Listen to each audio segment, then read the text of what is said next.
This is anodized aluminum box from electric screwdriver.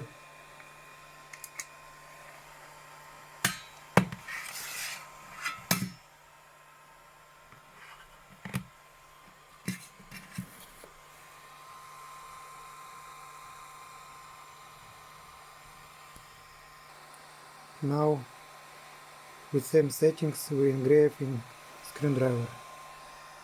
Let's start. One pass.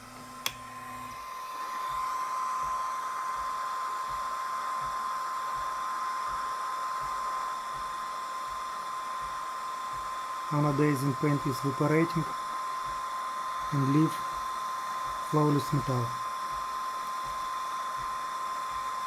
Clear aluminum, not engraved, and blue laser.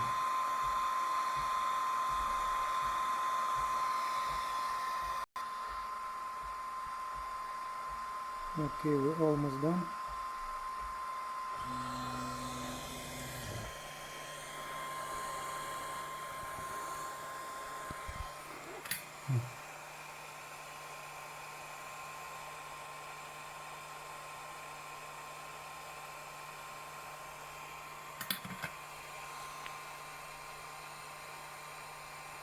Hit the like button and subscribe.